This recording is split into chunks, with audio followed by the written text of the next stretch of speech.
اعوذ باللہ من الشیطان الرجیم بسم اللہ الرحمن الرحیم الحمد للہ الذی هو عدۃ عند الشدہ وغوث فی الکربہ والصلاة والسلام علی رحمۃ للعالمین سیدنا و مولانا ابی القاسم محمد اللہم صلی علی محمد و آل محمد وآلہ الطیبین الطاہرین المعصومین المظلومین المنتجبین الاخیار سیما الامام الہمام والبدر التمام بحر الحقائق مبین المشکلات والدقائق لسان اللہ الناطق جعفر بن محمد الصادق صلوات اللہ وسلامہ علیہ ولعنۃ اللہ علی اعدائہم اجمعین من الآن الى قیام یوم الدین اما بعد فقال اللہ تبارک و تعالی فی کتابہ المبین بسم اللہ الرحمن الرحیم وسیعلم الذین ظلموا ای منقلب ینقلبون۔ ناظرین کرام، سورہ شعراء کی آخری آیت کی تلاوت کا شرف حاصل کیا، جس کی تفسیر میں میرے مولا امام محمد باقر علیہ الصلاۃ والسلام کا ارشاد گرامی ہے وَسَيَعْلَمُ الَّذِينَ ظَلَمُوا آلَ مُحَمَّدٍ حَقَّهُمْ أَيَّ مُنْقَلَبٍ يَنْقَلِبُونَ۔ ان قریب وہ لوگ جان لیں گے کہ جنہوں نے آل محمد کے حق پر ظلم کیا، ان کے حق کو غصب کیا، کہ ان کا کیا ٹھکانہ ہے۔ یہ آیت وہ آیت ہے جس آیت کی تلاوت حسین ابن علی کے کٹے ہوئے سر نے کی تھی، اور اس سے ملتی جلتی اور بھی بہت آیات ہیں، بہت سی آیات ہیں قرآن مجید میں جن میں جہاں جب ظلم کا تذکرہ ہوا تو میرے مولا نے فرمایا یہاں پر ظلم سے مراد آل محمد پر ڈھائے گئے مظالم ہیں۔ رسول اکرم کے بعد کا جو زمانہ ہے، مخصوصاً اس زمانے کو جب دیکھا جائے، چاہے تیم و عدی کی حکومت ہو یا بنو امیہ کے پہلے خلیفہ عثمان ابن عفان کے زمانے سے لے کر آخری خلیفہ مروان حمار تک کا زمانہ، یا بنی عباس کے پہلے خلیفہ ابو العباس صفاح کے زمانے سے لے کر آخری خلیفہ عبداللہ المستعصم باللہ کے زمانے تک، جتنے خلفاء بنو امیہ اور بنو عباس رہے، ان سے پہلے کے جو خلفاء رہے، کسی نے کوئی کسر نہ چھوڑی آل محمد پر ظلم ڈھانے کی، آل محمد کو ایذا پہنچانے میں، آل محمد کو اذیت پہنچانے میں کوئی کسر نہ چھوڑی، جتنی اذیت دے سکتے تھے انہوں نے دی۔ امام جعفر صادق صلوات اللہ وسلامہ علیہ کا زمانہ بڑا عجیب ہے۔ 83 ہجری 17 ربیع الاول جمعہ کا دن فجر صادق کے وقت امام صادق صلوات اللہ وسلامہ علیہ کی ولادت نورانیہ ہوئی، اور 148 ہجری شوال کا مہینہ، اب مورخین میں اختلاف ہے کہ 15 شوال یا 25 شوال، دونوں تواریخ شیعیان حیدر قرار مناتے ہیں اور منانی چاہیے۔ اس دن شہادت واقع ہوتی ہے۔ رجب کا شوال کا مہینہ ہے، اور بعض نے رجب کے مہینے کو بھی شہادت کے حوالے سے ذکر کیا ہے۔ بہرحال شیعیان حیدر قرار جس تاریخ میں چاہیں اس شہادت کو منا سکتے ہیں اور اس امام ہمام کا ذکر کر سکتے ہیں۔ عرض خدمت یہ ہے کہ امام علیہ السلام کی جب حیات طیبہ کا مشاہدہ کرتے ہیں، اپنی زندگی کے ابتدائی 12 سال، کم سنی کے وہ 12 سال جو اپنے جد امجد امام زین العابدین علیہ السلام کے ساتھ گزارے، اس کے بعد 19 سال اپنے والد ماجد امام محمد باقر علیہ الصلاۃ والسلام کے ساتھ گزارے، پھر 34 سال کا اپنا عرصہ امامت۔ اکیلا وہ امام جس نے بنو امیہ کے مظالم کو بھی سہا، جس نے بنو عباس کے مظالم کو بھی سہا، اکیلا وہ امام جو تمام ائمہ میں امام زمانہ کے علاوہ جتنے بھی ائمہ ہیں سب سے بوڑھا امام جس نے مظالم کو سہا۔ اسی لیے امام جعفر صادق سلام اللہ علیہ کو شیخ الائمہ بھی کہا جاتا ہے، اماموں میں سب سے زیادہ بڑی اور طویل عمر پانے والے امام، کم سے کم 65 سال علماء نے ذکر کیا. علامہ مجلسی نے جلال العیون میں 70 سے 72 سال تک کی عمر کا ذکر کیا ہے. تو وہ امام جس نے باقر العلوم کے بیٹے ہونے کے ناطے ہر ملک و ملت، ہر مذہب و مسلک بلا تفریق علم کی وہ خدمت کی کہ 4000 لوگ ادیان و ملل کے، 4000 مختلف ممالک کے لوگ، ہر شخص کی زبان پر پہلی صدی کے آخری حصے میں ایک ہی جملہ ہوا کرتا تھا، حدثنی جعفر بن محمد الصادق. ایسا انسان، ایسی ہستی جس نے انسانیت کی خدمت کی. آج دنیا بھر میں علوم پڑھائے جا رہے ہیں، کوئی ایسا علم نہیں جو انسانیت کے لیے مفید ہو مگر یہ کہ وہ در آل محمد سے نکلا. اس میں بہت بڑا جو امتیاز ہے وہ امام جعفر صادق صلوات اللہ وسلام علیہ کی ہستی کو ہے. لیکن جو دشمن تھے وہ مسلسل اپنی دشمنیاں دکھا رہے تھے. میں چونکہ یہ مختصر سا جو تصویری ٹکڑا، متحرک تصویری ٹکڑا ویڈیو کلپ آپ کے سامنے پیش ہو رہا ہے، اس میں شہادت امام جعفر صادق اور ان پر ڈھائے گئے مصائب کا تذکرہ کرنا ہے. اور اس حوالے سے عرض کروں کہ روایات بے شمار ہیں، روایات بہت زیادہ ہیں. علامہ مجلسی نے جلال العیون میں ذکر کیا 5 مرتبہ، اور اس سے زیادہ بھی روایات ہمارے پاس ہیں کہ امام جعفر صادق کو قتل کرنے کا منصور دوانقی نے ارادہ کیا. اور اس قتل کے علاوہ جو کئی گستاخیاں انجام دی، قتل کی سازش کے علاوہ جو اذیتیں دی وہ الگ ہیں. کبھی مدینہ میں اپنے بندے کو بھیج کر گھر میں چاروں طرف سے آگ پھینکوائی، اور جب گھر کو آگ لگ گئی تو امام جعفر صادق یہ کہتے ہوئے گھر سے نکلے، انا ابن ابراہیم خلیل اللہ، میں ابراہیم کا بیٹا ہوں. جب ابراہیم کے لیے آگ ٹھنڈی ہو سکتی ہے تو میرے لیے بھی ٹھنڈی ہو سکتی ہے. لیکن کیا عالم کرب رہا ہوگا، کتنی اذیت ہوئی ہوگی اہل بیت کو کہ جب کسی گھر میں آگ لگی ہو، کس طریقے سے گھر والے، کس طریقے سے محارم، کس طریقے سے خواتین ایک کمرے سے دوسرے کمرے کی طرف دوڑ رہی ہوں گی. وہ کیا کرب، وہ کیا مصیبت، وہ کیا اذیت ہوگی، اس کو امام جعفر صادقی سے پوچھا جا سکتا ہے. کئی مرتبہ امام کے جد امیر المؤمنین سلام اللہ علیہ کو ان کے سامنے ناسزا کہا گیا.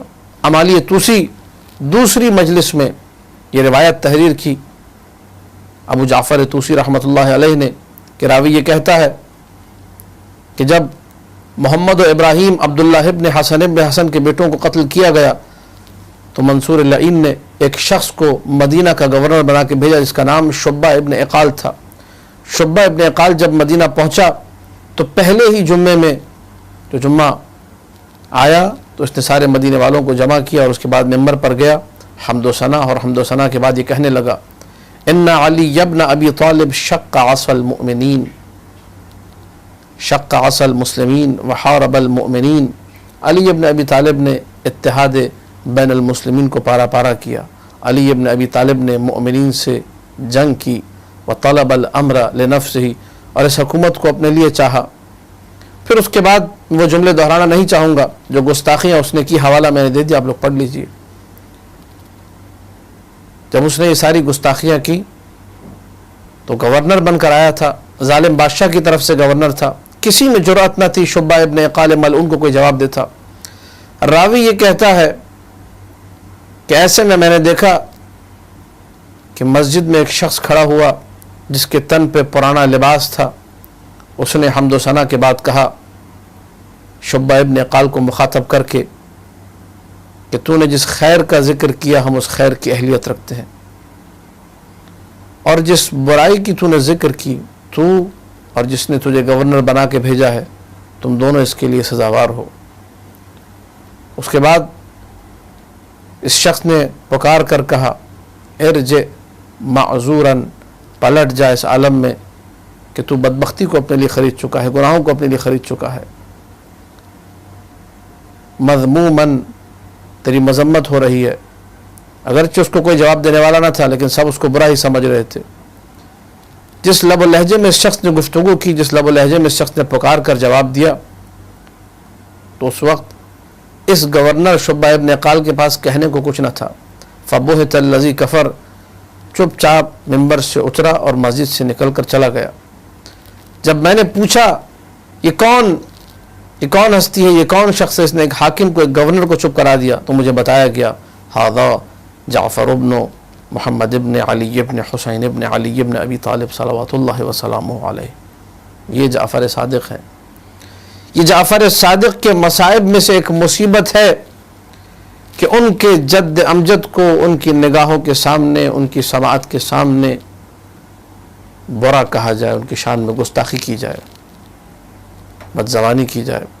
لیکن میرے مولا نے یہاں پر احتجاج کیا اور تاریخ نے اس احتجاج کو ریکارڈ کیا. لیکن بہت سارے ایسے مقامات تھے جہاں پر دشمن یہ چاہتا تھا کہ اپنی پھونکوں کے ذریعے سے اس نور الہی کو بجھا سکے, لیکن اللہ کا ارادہ کچھ اور تھا. کئی مرتبہ کی سازش منصور دوانقی, کئی لوگ جاتے منصور دوانقی کے پاس شکایت لگاتے. اس روایت کو الخرائج والجرائح میں قطب الدین راوندی نے ذکر کیا ہے. مولا امام رضا علیہ الصلوۃ والسلام سے روایت مروی ہے کہ ایک شخص آیا مولا امام جعفر صادق علیہ السلام کے پاس, کہنے لگا کہ آپ اپنے آپ کو بچائیے, اپنی نجات کا بندوبست کیجئے, آپ کی شکایت دربار میں لگا دی گئی ہے.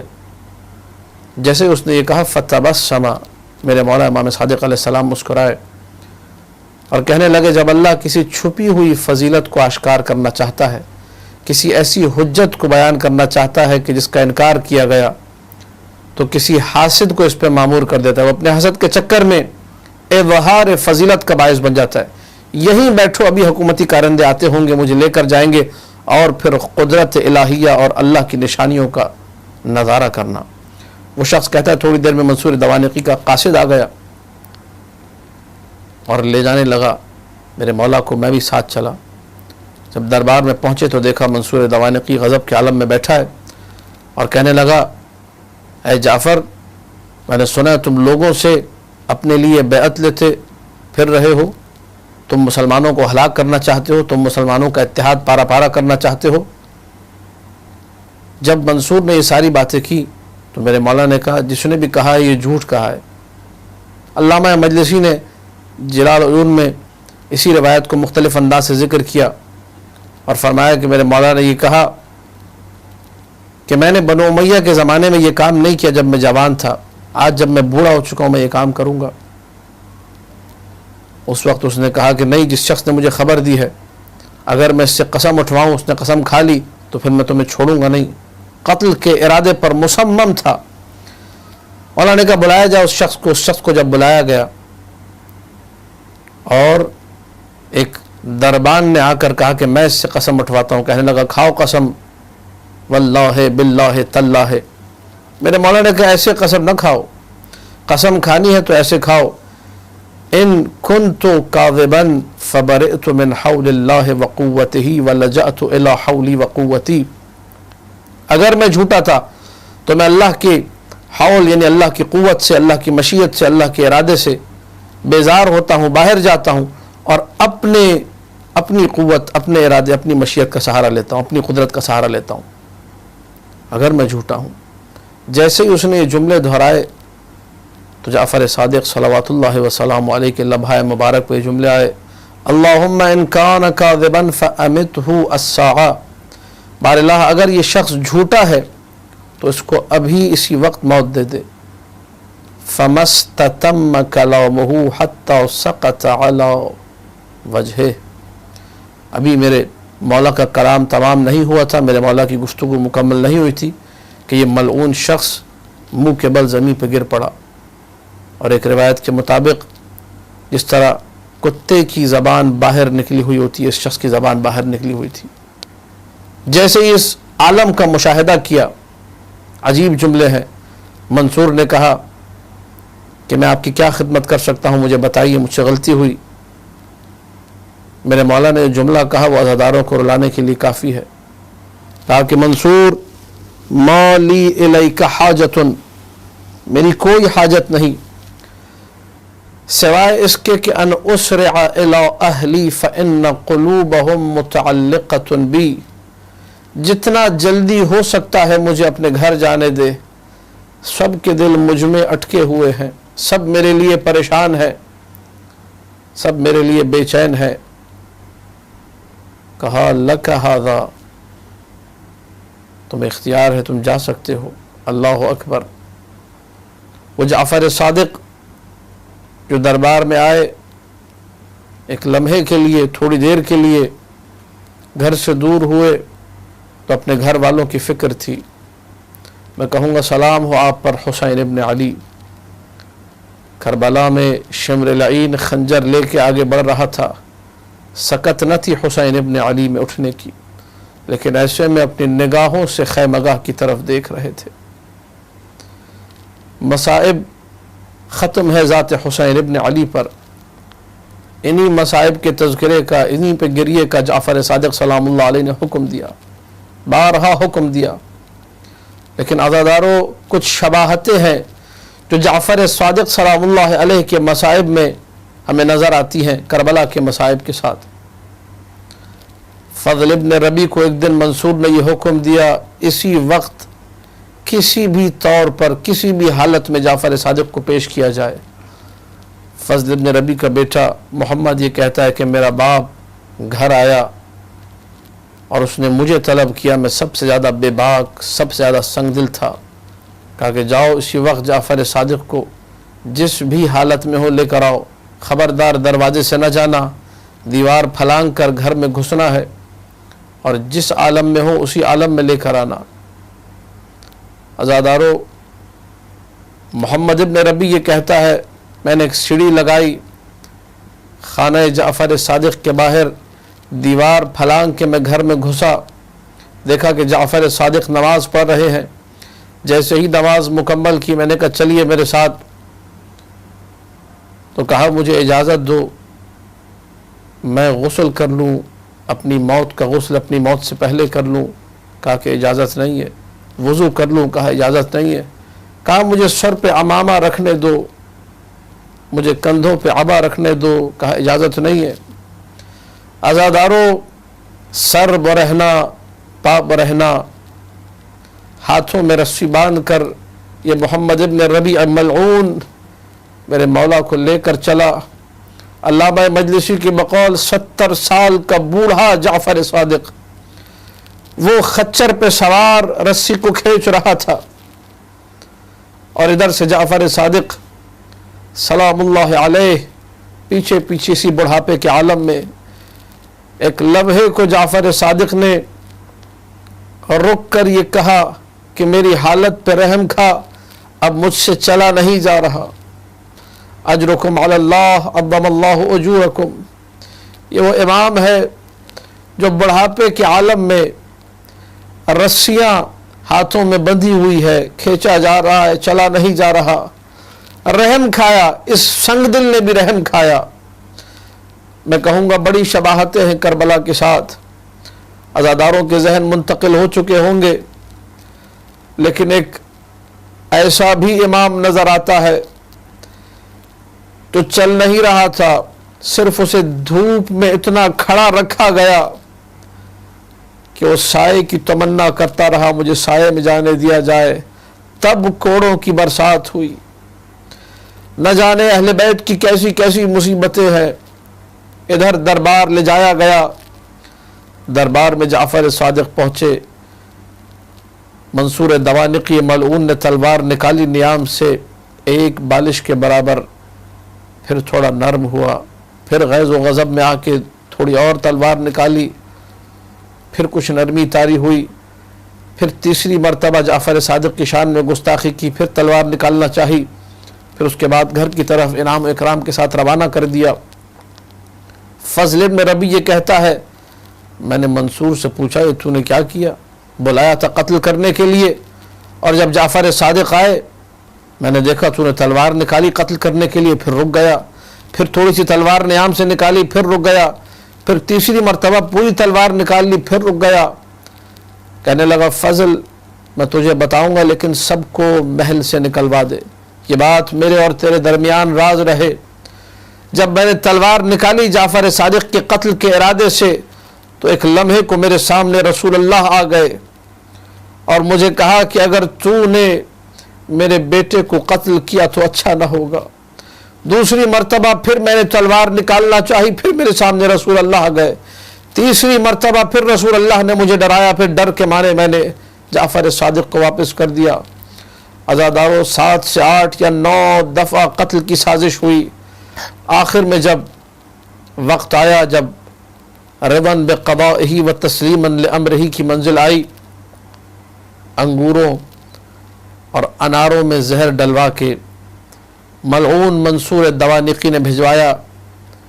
میرے مولا نے جب یہ زہر کھایا، یجود بنفسہ، تڑپ رہا تھا میرا مولا، ویتقیع، الٹیاں ہو رہی تھی، اخضر لونہ، جسم پورا ہری رنگت اختیار کر چکا تھا، جگر کے ٹکڑے ایک ایک کر کے مولا اگل رہے تھے۔